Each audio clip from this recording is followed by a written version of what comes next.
ಇನ್ನು ಸಿನಿಮಾದಲ್ಲಿ ಆ ಡ್ಯುಯಲ್ ರೋಲಲ್ಲಿ ಫಸ್ಟ್ ಟೈಮ್ ದರ್ಶನ್ ಅವ್ರು ಯಾವತ್ತೂ ಟ್ರೈ ಮಾಡದೇ ಇರ್ತಕ್ಕಂಥದ್ದು ರೋಲ್ಸ್ನ ಅದರದೊಂದು ಸ್ಟೈಲು ಮ್ಯಾನರಿಸಮ್ನ ಎಲ್ಲ ಟ್ರೈ ಮಾಡಿದ್ದಾರೆ. ಅಂದರೆ ರೊಟೀನ್ ದರ್ಶನ್ ಅವ್ರನ್ನ ಬಿಟ್ಟು ನಾವು ಹೊಸ ರೂಪದ ದರ್ಶನ್ ಅವ್ರನ್ನ ಕಂಡ್ವಿ ನಾವು. ಹೌದು ಹೌದು ಹೌದು. ಅಂದರೆ ನನಗೆ ಆ ಎರಡು ಪಾತ್ರದಲ್ಲಿ ನಮ್ಮ ಕೃಷ್ಣನ ಪಾತ್ರ ನಮ್ಗೆ ಇಷ್ಟ ಆಯಿತು. ಅದೇ ಅಷ್ಟು ವುಮೆನೈಸರ್ ನಾವು ಯಾವತ್ತೂ ನೋಡಿಲ್ವಲ್ಲ ಸರ್ ಅದನ್ನ. ಸೊ ಅದಕ್ಕೆ ನಾನು ಅದೊಂಥರ ನೆಗೆಟಿವ್ ಶೇಡ್ ಅನ್ಸ್ಬಿಟ್ಟು ನಮ್ಗೆ ಸಿಕ್ಕಾಬಿಡೆ. ಬಟ್ ಇಷ್ಟ ಆಯ್ತು, ನೀವು ಹೇಳ್ದಂಗೆ ಅದು ಔಟ್ ಆಫ್ ದಿ ಬಾಕ್ಸ್. ಅಣ್ಣ ಯಾವತ್ತೂ ಮಾಡಿಲ್ದಿರೋ ಕ್ಯಾರೆಕ್ಟರ್ ಮಾಡಿದ್ವಿ, ತುಂಬ ಚೆನ್ನಾಗಿತ್ತು ಅದು. ಈ ದರ್ಶನ್ ಅವರು ಈ ಹಿಂದೆ ಪೊಲೀಸ್ ಕಾಪ್ ರೋಲ್ಗಳು ತುಂಬ ಮಾಡಿದ್ದಾರೆ.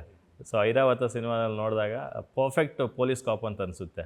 ಈಗ ನಿಮ್ಮನ್ನು ನೋಡಿದಾಗ ಅದೇ ಸೇಮ್ ಪರ್ಸ್ನಾಲಿಟಿ. ಸೊ ಅವ್ರ ರೋಲ್ಗಳನ್ನ ನೀವೇನಾದರೂ ಅಬ್ಸರ್ವ್ ಮಾಡಿದ್ದುಂಟಾ ಅಂತ? ಇಲ್ಲ ಸರ್, ಇಲ್ಲ. ಈ ಪಾತ್ರಗಳಿಗೆ ನಾನು ಯಾವುದು ಇನ್ಫ್ಲೂಯೆನ್ಸ್ ಆಗಿ ಇನ್ನೊಂದಾಗಿ ಮಾಡಿಲ್ಲ ಸರ್. ನಮ್ಮ ಡೈರೆಕ್ಟರ್ ಕತೆ ಹೇಳ್ಬೇಕಾದ್ರೆ ನನಗೆ ಹೇಳಿ ಸರ್, ನಮ್ಗೆ ಇದೇ ಥರ ಮಾಡೋಣ, ಈ ಥರ ಯೂತ್ಫುಲ್ಲಾಗಿ ಯಾವ ಥರ ಹೋಗ್ಬೇಕಾದ್ರೆ ಸರಿ ಆಯಿತು ನೀವು ಹಂಗೆ ಮಾಡೋಣ ಅಂತ. ಯಾವುದೇ ರೀತಿ ಇನ್ನೊಂದು ಪಾತ್ರ ನೋಡಿ ಇನ್ಫ್ಲೂಯೆನ್ಸ್ ಮಾಡೋದು ಆ ಥರ ನಮ್ದು ಏನು ನಾನು ಮಾಡಬೇಕು ಅದನ್ನ ಜಸ್ಟಿಫಿಕೇಶನ್ ಕೊಟ್ಟಿದ್ದೀನಿ ಸರ್. ಇನ್ನು ಆ್ಯಕ್ಷನ್ ಸೀಕ್ವೆನ್ಸಸ್ ಎಲ್ಲ ಎಷ್ಟು ವೇರಿಯೇಷನ್ಸ್ ಇರುತ್ತೆ ಸರ್? 4 to 5 ಆ್ಯಕ್ಷನ್ ಸೀಕ್ವೆನ್ಸಸ್ ಇದೆ. ಅದು ನಮ್ಮ ಅರ್ಜುನ್ ಮಾಸ್ಟ್ರು ಮತ್ತು ಡಿಫ್ರೆಂಟ್ ಆಗಿ ಮಾಸ್ಟ್ರು, ರವಿವರ್ಮ ಮಾಸ್ಟ್ರು 3 ಜನ ಸೇರಿ ತುಂಬ ಬ್ಯೂಟಿಫುಲ್ಲಾಗಿ ಮಾಡ್ಕೊಡಿದ್ದಾರೆ ಸರ್. ನಾವು ಎಕ್ಸ್ಪೆಕ್ಟೇ ಮಾಡಿರಲಿಲ್ಲ, ಯಾಕಂದರೆ ಕಥೆಯಲ್ಲಿ ಕಂಟೆಂಟ್ ಆ ಥರ ಇರೋದ್ರಿಂದ ಆ ಕಂಟೆಂಟ್ ತಕ್ಕನಾಗೆ ರವಿವರ್ಮ ಮಾಸ್ಟ್ರು ಅಂತ ಅರ್ಜುನ್ ಮಾಸ್ಟ್ರು ಅಂತೂ ಎಕ್ಸ್ಟ್ರಾರ್ಡಿನರಿ ಫೈಟ್ಸ್ ಮಾಡ್ಕೊಡಿದ್ರು. ಸಂಜನಾ ಅವರೇ ತುಂಬ ಹೊತ್ತಾಯ್ತು ಮಾತಾಡಿಸಿ. ಅವ್ರಿಗೆ ಅದೇ ಖುಷಿ ಸರ್, ಅವ್ರಿಗೆ ಅದೇ ಖುಷಿ. ಮಾತಾಡ್ಬಿಟ್ಟು ದಯವಿಟ್ಟು ಧನ್ಯವಾದಗಳು ಅಂದ್ಬಿಡಿ ಹೋಗ್ಬಿಡ್ತೀನಿ ನಾನು ಅಂತ. ಸಿನಿಮಾದಲ್ಲಿ ಬಿಟ್ವೀನ್ ಶೂಟಿಂಗ್ ಡೇಸಲ್ಲಿ ನಿಮ್ಗೆ ಅನ್ಫರ್ಗೆಟಬಲ್ ಮೂಮೆಂಟ್ಸ್ ಅಥವಾ ಮೆಮೊರೀಸ್ ಏನಾದರೂ ಇರೋದಾದ್ರೆ? ನನ್ನ ಬರ್ತ್ಡೇ ಸರ್, ನನಗೆ ಯಾವಾಗಲೂ ನನ್ನ ಬರ್ತ್ಡೇ ಸೆಟ್ಟಲ್ಲಿ ಸೆಲೆಬ್ರೇಟ್ ಮಾಡ್ಬೇಕಂತ ಸಿಕ್ಕಾಪಟ್ಟೆ ಆಸೆ ಇತ್ತು. ಸೊ ನನ್ನ ಬರ್ತ್ಡೇ ಫಸ್ಟ್ ಟೈಮ್ ಒಂದು ಸೆಟ್ಟಲ್ಲಿ ಸೆಲೆಬ್ರೇಟ್ ಆಗಿದೆ ಅಂದರೆ ಹಯಗ್ರೀವ ಸೆಟ್ಟಲ್ಲಿ. So that is very one of my favourite moments ಅಂತ. ಎವ್ರಿ ಇಯರ್ ನಾನು ವರ್ಕ್ ಮಾಡಬೇಕು ಬರ್ಡೇ ದಿನ ಅಂತ ವಿಶ್ ಮಾಡ್ತಾ ಇದ್ದೆ. ಎವ್ರಿ ಇಯರ್ ಮಾರ್ಚ್ ಟೈಮಲ್ಲಿ ಬರುತ್ತೆ. ಸೊ ಹಾಲಿಡೇಸ್ ಇರೋದು, ಇಲ್ಲ ಶೂಟಿಂಗಲ್ಲೂ ರಜಾ ಬ್ರೇಕ್ ಇರೋದು. ಸೊ ಫಸ್ಟ್ ಟೈಮ್ ನಾನು ವರ್ಕ್ ಮಾಡಿದೆ ಆ್ಯಂಡ್ ಸೆಟ್ಟಲ್ಲಿ ಸೆಲೆಬ್ರೇಟ್ ಮಾಡಿದ್ವಿ. So that was something very memorable. Super. ನೀವು ದರ್ಶನ್ ಅವ್ರನ್ನ ಯಾವತ್ತಾದ್ರೂ ಭೇಟಿ ಆಗಿದ್ರಾ ವೈಯಕ್ತಿಕವಾಗಿ? ಸರ್ ರಾಯಲ್ ಟೈಮಲ್ಲಿ ದಿನಕರ್ ಸರ್ ಡೈರೆಕ್ಷನ್ ಅಲ್ವಾ, ಸೊ ಒಂದು ಪ್ರೀಮಿಯರ್ ದರ್ಶನ್ ಸರ್ ಫ್ಯಾಮಿಲಿಗಂತ ಅರೇಂಜ್ ಮಾಡಿದರು. So that was the first time ನಾನು ಅವ್ರನ್ನ ಭೇಟಿ ಮಾಡಿದ್ದು. ಅಂದರೆ ಅಫ್ಕೋರ್ಸ್ ಮಾತಾಡ್ಲಿಕ್ಕೆ ತುಂಬ ಮಾತಾಡೋಕ್ಕೆ ಪರಿಚಯ ಇಲ್ಲ ಆ್ಯಂಡ್ ಭಯ ಕೂಡ ಅಲ್ವಾ. ಸೊ ಹಾಯ್ ಸರ್ ಅಂತ ಹೇಳಿದೆ, ಸಿನಿಮಾ ಮುಗಿಯುವಾಗ ಚೆನ್ನಾಗಿ ಮಾಡಿದ್ಯಮ್ಮ ಅಂತ ಹೇಳಿದ್ರು. ಥ್ಯಾಂಕ್ ಯು ಸರ್ ಅಷ್ಟೇ ಮಾತಾಡೋಕ್ಕಾಗಿದ್ದು. ಬಟ್ ಯಾ, ಧನ್ವೀರ್ ಅವ್ರಿಗೆ ಯಾವತ್ತಾದರೂ ಹೇಳಿದ್ದೀರಾ ಸೆಟ್ಟಲ್ಲಿ ದರ್ಶನ್ ಅವ್ರನ್ನ ಯಾವತ್ತಾದ್ರೂ ಒಂದ್ಸರಿ ಫ್ರೀಯಾಗಿ ಮಾಡಿಸಿ ಅಂತ ಏನಾದ್ರು? ಯಾವತ್ತು ಹೇಳಿದ್ರು? ಹೌದು ನಿಮಗೆ ಇಲ್ಲ ಕೇಳಿಲ್ಲ. ಹಾಂ ಹಾಂ, ದಿನಕರ್ ಸರಿಗೆ ಕೇಳಿದ್ದೆ. ಹೌದು.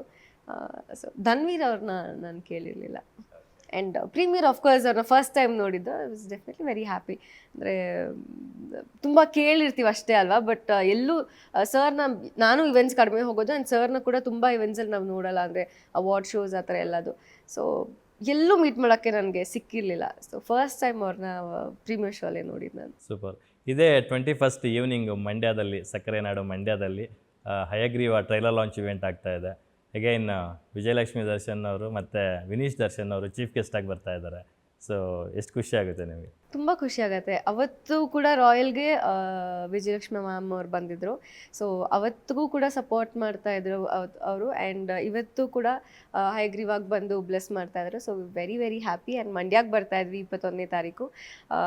ಮಂಡ್ಯದ ಜನ ಐ ಥಿಂಕ್ ಸಿನಿಮಾಗೆ ಒಂದು ಎಕ್ಸ್ಟ್ರಾ ಲೆವೆಲಲ್ಲಿ ಲವ್ ಕೊಡ್ತಾರೆ ಆ್ಯಕ್ಟರ್ಸ್ ಅಂದರೆ ಸಿನಿಮಾಗಳಿಗೆ. ಸೊ ಅವ್ರ ಜೊತೆ ನಾವು ನಮ್ಮ ಪ್ರೀ ರಿಲೀಸ್ ಇವೆಂಟ್ ಮಾಡ್ಕೋತಿರೋದು I think very very happy. Super.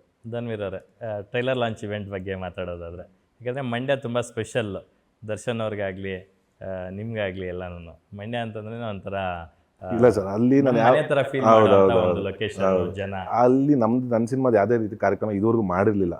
So ಈ ಸಲ ಇದು ಮಾಡಿದಾಗ ಚಾಮರಾಜನಗರ ಮಾಡೋ ಸಾಂಗ್ನ ಅಲ್ಲೂ ಮಾಡಿಲ್ಲ ಸರ್. ಸೊ ಅಲ್ಲೊಂದು ಮಾಡಿದ್ವಿ. ಸೊ ನೆಕ್ಸ್ಟ್ ಅಲ್ಲಿ ಮಾಡುವಂಥ ಪ್ಲ್ಯಾನ್ ಆಗಿದಾಗ ಮಂಡ್ಯಲ್ಲಿ ಮಾಡೋಣ ಅಂತ ಪ್ಲ್ಯಾನ್ ಮಾಡಿ, ಸರಿ ಆಯ್ತು ಅಲ್ಲೇ ಮಾಡೋಣ ಅಂತ ಪ್ಲ್ಯಾನ್ ಮಾಡಿ 21ನೇ ತಾರೀಕು ಪ್ಲ್ಯಾನ್ ಮಾಡ್ತಾಯಿದ್ವಿ.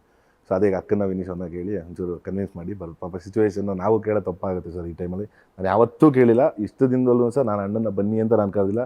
ಅವರಷ್ಟು ಅವರೇನೇನೆ ಏನಪ್ಪ ಎಲ್ಲಪ್ಪ ಟೈಮ್ ಹೇಳಪ್ಪ ಯಾವಾಗ ಬರಬಾರ್ದೇನಪ್ಪ ನಾವು, ಅವರೇ ಹೇಳ್ತಾರೆ ಹೊರತು ನಾನಂತ ಯಾವತ್ತೂ ಇದುವರೆಗೂ ಅಣ್ಣನ ಕರೆದಿಲ್ಲ. ಬನ್ನಿ ಅಣ್ಣ ಹಿಂಗೆ ಇದು ಮಾಡಿಕೊಡಿ ಅಂತ ಅವರಷ್ಟು ಅವರೇ ಪಾಪ ಪ್ರೀತಿಯಿಂದ ಕೇಳಿದಾಗ ನಾನು ಇದು ಮಾಡಿರೋದು. ಸೊ ಇವಾಗ ಅದನ್ನು ಅಕ್ಕನಿಗೆ ನಾನು ಮಾತಾಡಿ ಕೇಳ್ಬಿಟ್ಟು ಪ್ಲ್ಯಾನ್ ಮಾಡ್ತೀವಿ ಸರ್. Super super. ನನ್ನ ಓಪನಿಂಗಲ್ಲೇ ಒಂದು ಮಾತಂದೆ, ನಿಮ್ಮ ಫ್ಯಾನ್ಸ್ ಎಷ್ಟು ಜನ ಇದ್ದಾರೋ ಅಥವಾ ಕನ್ನಡ ಚಿತ್ರಪ್ರೇಮಿಗಳು ಎಷ್ಟು ಜನ ಇದ್ದಾರೋ ಅಷ್ಟು ಜನ ಮಾತ್ರ ಹಯಗ್ರೀವ ನೋಡಲ್ಲ.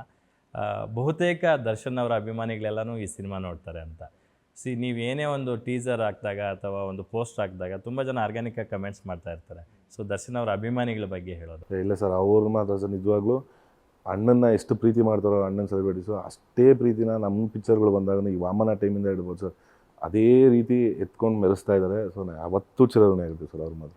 ನಿಮ್ಮೂರಿನಿಂದ ವಿಶ್ವ ಮಟ್ಟದವರೆಗೆ ರಾಜಕೀಯ, ಸಿನಿಮಾ, ಸ್ಪೋರ್ಟ್ಸ್ ಯಾವ ಸುದ್ದಿಯೂ ಮಿಸ್ ಆಗಲ್ಲ. ಬರೀ ಸುದ್ದಿಯಷ್ಟೇ ಅಲ್ಲ, ಜೊತೆಯಲ್ಲೇ ಇರುತ್ತೆ ವಿಶ್ಲೇಷಣೆ. ಗ್ಯಾರಂಟಿ ನ್ಯೂಸ್ ನ ಸಬ್ಸ್ಕ್ರೈಬ್ ಮಾಡಿ, ಫಾಲೋ ಮಾಡಿ, ಕ್ಷಣ ಕ್ಷಣದ ಅಪ್ಡೇಟ್ಸ್ ಪಡೆಯಿರಿ.